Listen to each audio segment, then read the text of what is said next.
പണ്ട് നമ്മുടെ നാട്ടിലെ നമ്മുടെ പൂർവികരൊക്കെ സൂര്യനെയും ചന്ദ്രനെയും പ്രകൃതിയെയും ഒക്കെ ആരാധിച്ചിരുന്നു.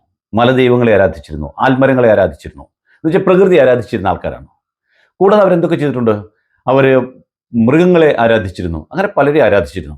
അതിന് ഉദാഹരണങ്ങളായ ഒത്തിരി കാര്യങ്ങൾ പറയാനുണ്ട്, പക്ഷെ ഞാൻ അതിലേക്കൊന്നും കടക്കുന്നില്ല. അതിനുശേഷം വന്ന നമ്മുടെ മുൻ തലമുറകളിൽ വന്ന മാറ്റമാണ് സുന്ദരന്മാരായ ദൈവങ്ങളെയും വളരെ സുന്ദരങ്ങളായ ക്ഷേത്രങ്ങളെയും നിർമ്മിക്കുവാൻ മുമ്പോട്ട് വന്നത്. സൗന്ദര്യ സങ്കല്പത്തിലുള്ള മാറ്റമാണ് പുതിയ ക്ഷേത്രങ്ങളുടെ ആവിർഭാവത്തിന് കാരണം എന്നുള്ളതാണ് സത്യം. പുതിയ സൗന്ദര്യ സങ്കല്പത്തിന് ആധാരമായിരുന്ന ക്ഷേത്രങ്ങൾ വരികയും മനുഷ്യന് പൂജിക്കുവാനും അവന് പോയി പ്രതിഷ്ഠ നടത്താനും അവന് ഭക്തിപൂർവ്വം നിന്ന് തൊഴാനും പറ്റുന്ന സ്ഥലങ്ങളൊക്കെ തന്നെ ഇന്ന് ചില കാടത്തന്മാരുടെയും കാട്ടാളന്മാരുടെയും കയ്യിലെത്തിയിരിക്കുന്നതിൻ്റെ മകുട ഉദാഹരണമാണ് പെരിങ്ങോട്ടുകര ദേവസ്ഥാനത്ത് ഇപ്പോൾ നടന്നുകൊണ്ടിരിക്കുന്നത്. കേരളത്തിലെ ധാരാളം ക്ഷേത്രങ്ങളും പള്ളികളും കോടതികളിലാണെന്ന് നിങ്ങൾ ഓർക്കുക. മിക്ക ക്ഷേത്രങ്ങളും, എത്രയോ ക്ഷേത്രങ്ങളും എത്രയോ പള്ളികളും എത്രയോ നാളായിട്ട് രണ്ട് സഭകൾ തമ്മിൽ പ്രശ്നങ്ങളാണ്. ഇവരൊക്കെ ഈശ്വരന് വേണ്ടി പടവെട്ടുന്നു എന്ന് നിങ്ങൾക്ക് തോന്നുന്നുണ്ടോ? ഏതെങ്കിലും ദൈവം പറഞ്ഞിട്ടുണ്ടോ ഇങ്ങനെ പടവെട്ടാൻ? അപ്പോൾ ഇത്രയേ ഉള്ളൂ.